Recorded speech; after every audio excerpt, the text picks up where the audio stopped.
అమ్మయ్యా, ఇప్పటికి నవ్వరాత్తమ్మా. మీరు నవ్వితే చందమామ పలకరించినట్టుంటుందత్తమ్మా. ఈ కబుర్లకేంట్లే కాని నువ్వు చాలానే చెప్తావు. అదేంటత్తమ్మా, నేనెప్పుడైనా అబద్ధం చెప్పానా మీకు? అబద్ధం చెప్పలేదు కానీ నిజాన్ని దాచేస్తావో అని అనుమానం.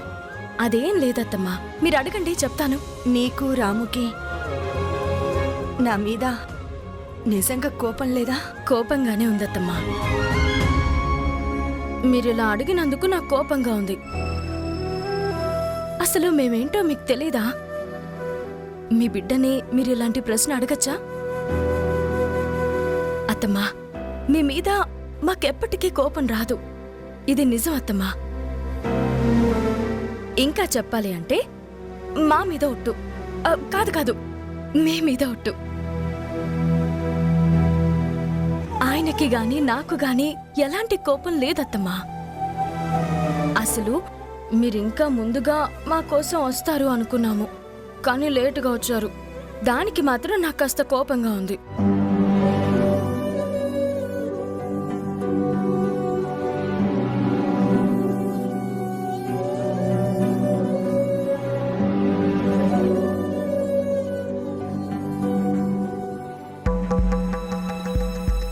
ఇప్పుడు ఈ షర్ట్ చూసిందంటే సీత టెన్షన్ పడుతుంది.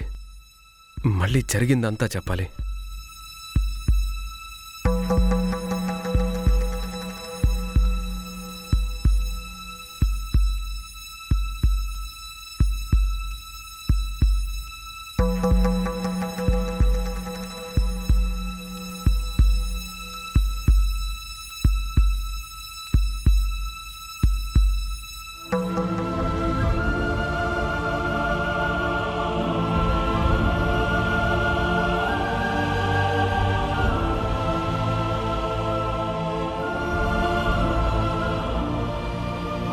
సీత, అమ్మా, రాము, అమ్మా, రాము,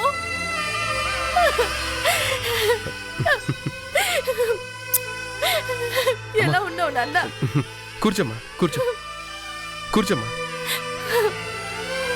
అమ్మా, నన్ను చూడ్డానికి ఇప్పుడే వచ్చేది. నీ ఆరోగ్యం ఎలా ఉందమ్మా?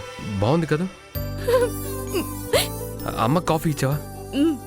ఇందాకే ఇచ్చాను. అమ్మకి వంకాయ కూర అంటే చాలా ఇష్టం. అందులోనూ నువ్వు చేస్తావే, నువ్వుల పొడి వేసి. అలా చేస్తే చాలా చాలా ఇష్టపడుతుంది. కడుపు నిండా తింటుంది. సరే రామ్,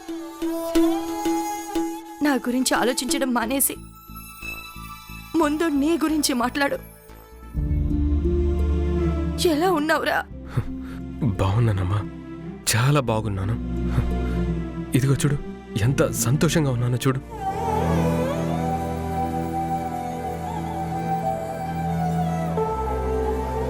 ఆగిపోయావేంట్రా? చెప్పు. నిజంగా బాగలేనమ్మా.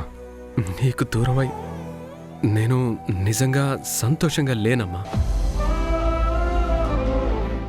నేను సీత నీ గురించి తలుచుకోని క్షణం లేదు, బాధపడని క్షణము లేదు. మరి ఇంత బాధపడేవాడివి నన్ను ఆ ఇంటిని వదిలేసి ఎందుకొచ్చేసావురా నువ్వు? పిచ్చిదాన్ని, ఏదో అనేసానే అనుకో. ఉన్న పలంగా అలా వచ్చేడివేనా?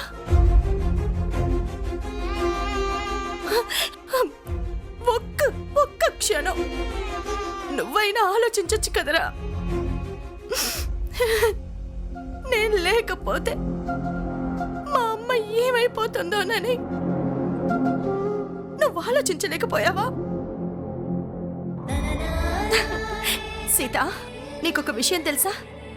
చిన్నప్పుడు పిల్లలు అల్లరి చేస్తారు కదా, కానీ వీడు అల్లరి చేస్తే చూడాలని నేను చాలా ఆశపడేదాన్ని తెలుసా? ఎప్పుడు నవ్వుతూ ఉండేవాడు. వీడికి కోపం రావాలి అని కావాలని తనతో సీరియస్గా ఉండేదాన్ని. కానీ నవ్వుతూ అమ్మా అని పిలవగానే నేను కూడా అన్ని మర్చిపోయేదాన్ని. ఆ శ్రీరామచంద్రుడైనా చందమామ కావాలి అని అల్లరి చేసేవాడేమో కానీ ఈ రాముడు మాత్రం చేతికందిన చంద్రుడిలాగా ఎప్పుడూ ఆనందాన్ని పంచేవాడు. కానీ అలాంటి వాడు నీ మీద నేను నింద వెయ్యగానే వెంటనే ఈ అమ్మను వదిలేసి వచ్చేశాడు. ఎప్పటికీ చూడలేనేమో అనుకున్న కోపం ఆ రోజు వీడి మొహంలో చూశాను. నేను నీ మీద కోప్పడతానమ్మా. అది కోపం కాదు, బాధ. నీకు దూరం కావాల్సి వస్తుందనే బాధ. నా భార్యని ఎందుకలా అంటావు? నేను నా భార్య ఇక్కడే ఉంటామని నాకు చెప్పగలిగే అంత చనువు నీకు లేదారా? ఆ మాట ఎందుకు అనలేకపోయావు? అమ్మా, అన్నీ ఆలోచించే మేం బయటకు వచ్చాం. అలా రాకపోతే అక్కడ చాలా మంది బాధలు పడాల్సి వచ్చేది. అయినా నేనెక్కడికి వెళ్ళను అని చెప్పాకే కదమ్మా వచ్చాను. నాకు అర్థమైంది లేరా. నువ్వు నీ భార్య ఇద్దరు ఒక్క మాట మీదే ఉన్నారు. సరేలే, ఇదిగో ఈ డబ్బు తీసుకో. ఎందుకమ్మా? నీ భార్యకిస్తే ఇదే మాట అడిగింది. ఇప్పుడు నువ్వు కూడా అదే అంటున్నావు. ఎందుకేంట్రా? నేనివ్వకూడదా? అమ్మా, నాకు కావాల్సింది డబ్బు కాదమ్మా, విలువ కట్టలేని నీ ప్రేమ. అదెప్పుడు నాకు పంచుతూనే ఉండమ్మా. అది తీసుకుంటాను నేను. అంతేకాని డబ్బు తీసుకోవు. అమ్మా, డబ్బు బ్రతకడానికి కావాలి కానీ బంధాలకి విలువ కట్టడానికి పనికిరాదమ్మా. మన తల్లి బిడ్డల బంధాన్ని కొలవడానికి ప్రపంచంలో ఏ కరెన్సీ పనికిరాదు. దాన్ని పక్కన పెట్టమ్మా. పోరా, నాతో మాట్లాడొద్దు. అమ్మా, నాకు ఆకలేస్తుంది. నీ చేతో నాకు ముద్దలు తినిపించవా? అయ్యో, ఆకలేస్తుందా నాన్న? పద, తినిపిస్తాను. పద రా. మనసంతా పూసేటి ఓ హాయి నువ్వమ్మ, కన్నీరే తుడిచేటి ఆ చేయి నీదమ్మ, పంచిస్తే పెరిగేటి ప్రేమంటే నువ్వమ్మ, నీ ఊపిరే నాలో ప్రాణంలా ఉందమ్మ. నా నిదురకే నువ్వు ఎలయ్యావు, నా కోసమే కలలెన్నో కన్నావు, ఓ కంచెలా నా కాపలున్నావు, నీ కొంగులో దాచి లోకాన్ని చూపావు.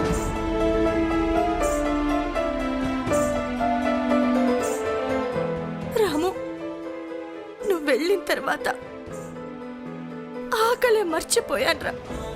ఇప్పుడు నాకు ఆకలేంటో తెలుస్తోందిరా. మమకారంతో కలిపి నువ్వు ఇలా ముద్దలు పెడుతుంటే నిజమైన ఆకలంటే ఏంటో నాకు ఇప్పుడు అర్థమవుతోందిరా. ఏడవద్దమ్మా, తిన్.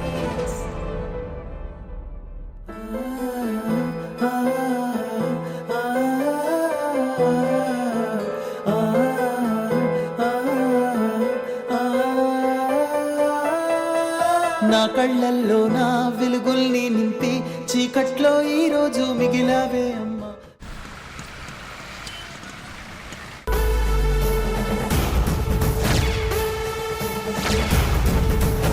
రేయ్, ఏంట్రా నువ్వేంటి ఇక్కడ? అసలు కూర్చోవడం ఏంటి? కామన్ సెన్స్ లేదా? రామన్నయ్య షర్ట్ చింపింది ఎవర్రా? మీ అన్నయ్య ఆఫీస్కి వచ్చి గొడవ పడ్డాడు.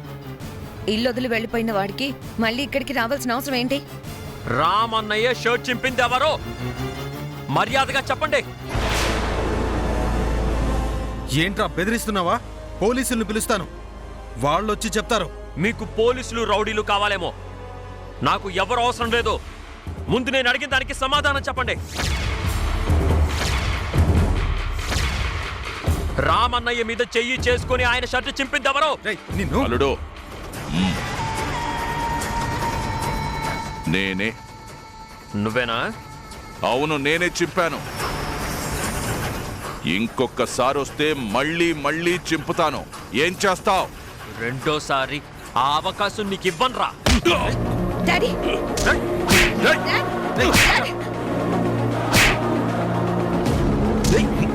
ఆదిత్య వదలు.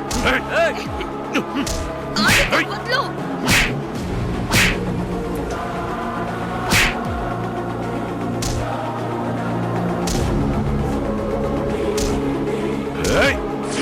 ఆదిత్య నీకే చెప్పేది. ఏం చేస్తున్నావు? వదలు. Stop it! నీకేమైనా పిచ్చా? ఇడియట్! డాడీ నాకు రామన్నయ్య అంటే ఇష్టం. నాకైన దేవుడితో సమానం రా. ఎవరైనా మా అన్నయ్య జోలికి వస్తే వాడికి ఎక్కడ విరుగుతుందో ఎక్కడ చిరుగుతుందో నాకే తెలీదు.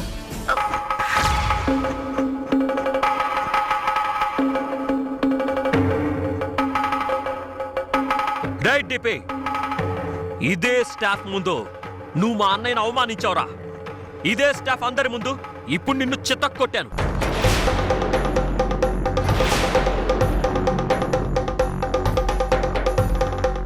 వీళ్ల ముందే వార్నింగ్ ఇస్తున్నాను రా.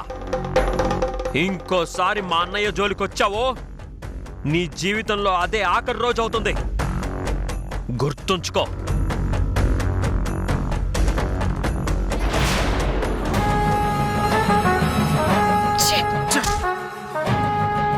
Dad dad are you okay? Dad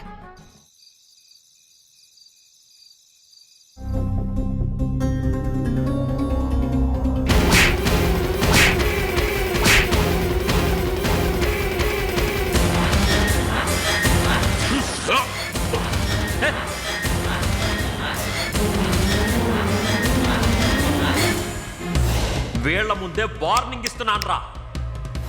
ఇంకోసారి మా అన్నయ్య జోలికొచ్చావో నీ జీవితంలో అదే ఆఖరి రోజు అవుతుంది. గుర్తుంచుకో. బాలు, నీ తమ్ముడని నువ్వు ఇంకా అతని మీద జాలి చూపిస్తున్నావేమో కానీ నేను మాత్రం భరించలేను. ఆదిత్య అంత చూస్తాను. ఆదిత్యని ప్రాణాలతో విడిచిపెట్టను. వాణ్ణి చంపేస్తాను బాలు. శశి,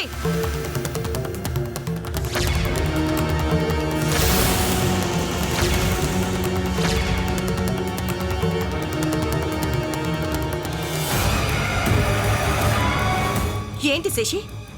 ఎవరి గురించి ఏం మాట్లాడుతున్నావు? ఆదిత్యని చంపుతావా? వాడు ఎవరనుకుంటున్నావు?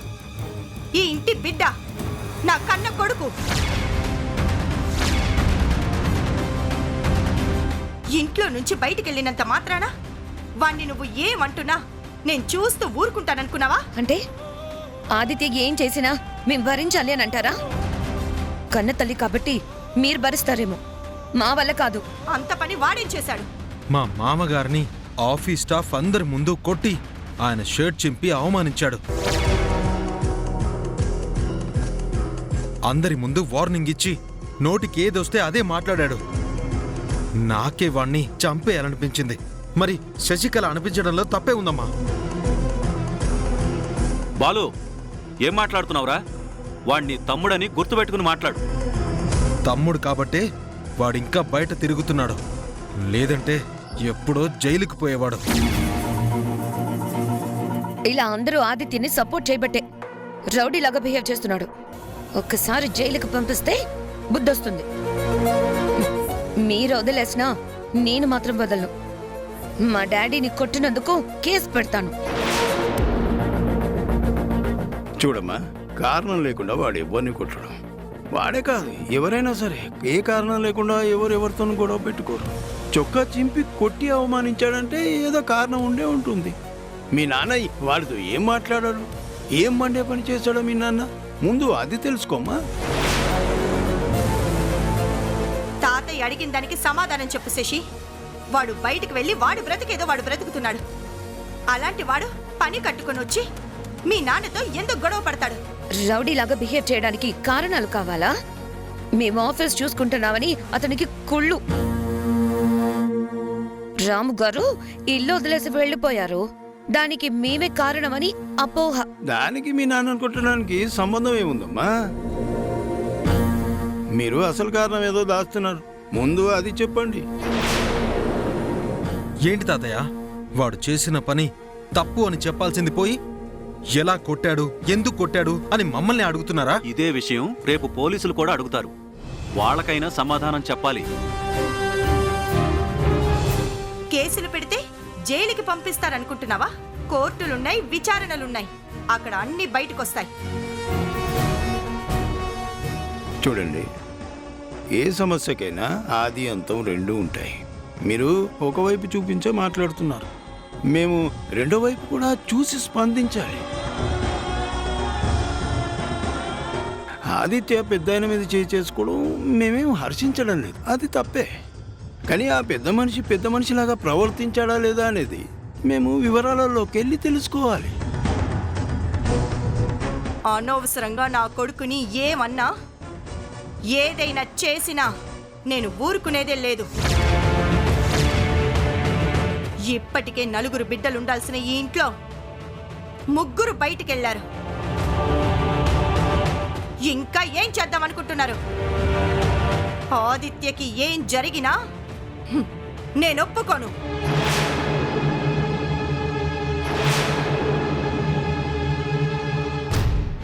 ఇప్పటిదాకా అరిచి అడుగుతుంటే సమాధానం చెప్పకుండా వెళ్ళిపోతుందేంట్రా? ఆ రామ్ బయటికి వెళ్ళిపోయేసరికి మీరందరూ ఆ కోపాన్ని ఇలా నా మీద చూపిస్తున్నారు. ఈ విషయం నాకు బాగా అర్థమవుతుంది. కానీ ఆ ఆదిత్య గాడికి చెప్పండి, అనవసరంగా నన్ను రెచ్చగొట్టొద్దు అని చెప్పండి.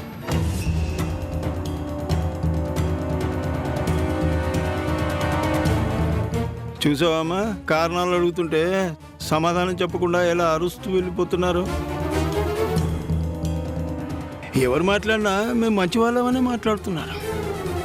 కానీ మనం రెండో వైపు కూడా ఆలోచించాలమ్మా. రాము సీతల విషయంలో అదే జరిగింది. మనం ఆలోచించకపోవడం వల్లే ఈరోజు రాము సీతలు ఇంటి బయటికి వెళ్ళి బ్రతుకుతున్నారు.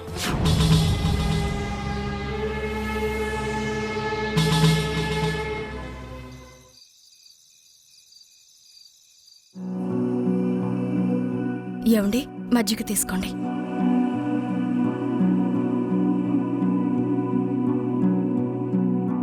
పాపం అత్తమ్మ ఏమనుకున్నారో ఏంటోనండి.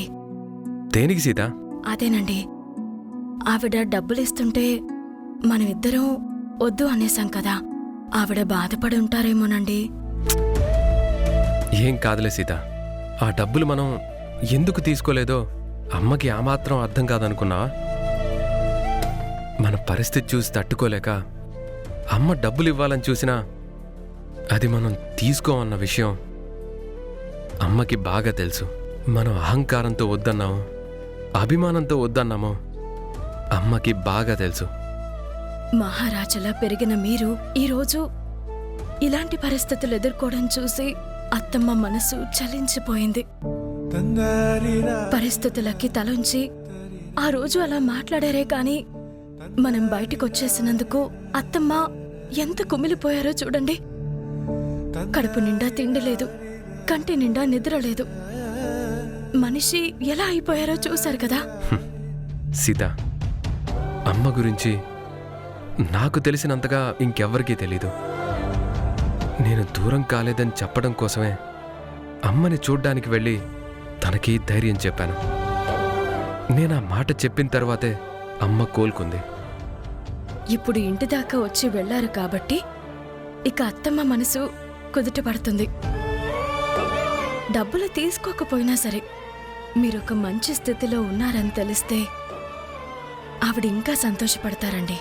అలాగే సీత, దానికోసం ఎదురు చూస్తున్నాను. ఆ శశి ఎన్ని అడ్డంకులు కల్పించినా సరే నేను ఉద్యోగం సాధిస్తాను.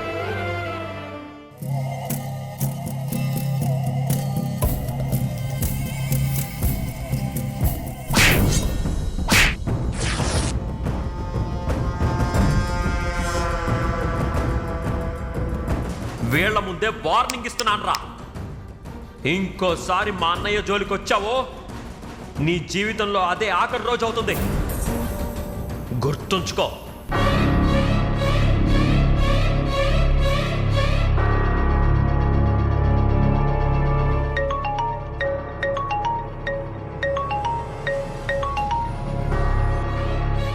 రే రామ్, నీ తమ్ముణ్ణి పంపించి నన్ను కొట్టించావు కదరా.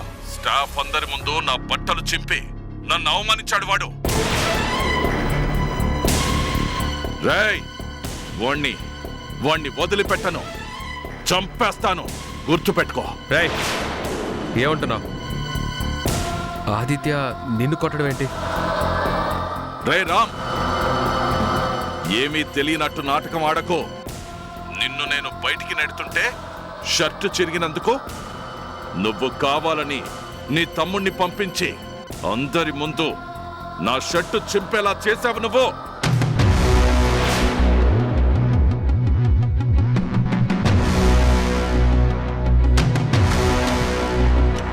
బాలు మీ గురించి చాలా బాధపడుతున్నాడు. మీకోసం ఒక డెసిషన్ తీసుకుని మిమ్మల్ని పిలిపించమన్నాడు. ఇంతకీ ఏంటమ్మాది? మిమ్మల్ని చూసి ఎవరికి వాళ్ళు ఆఫీస్కి ఎందుకు వస్తున్నాడు అని అంటున్నారు కదా డాడ్. వాళ్ళందరికీ సమాధానం చెప్పేలా బాలు మిమ్మల్ని బిజినెస్ లో 50% షేర్ హోల్డర్ ని చేస్తున్నాడు.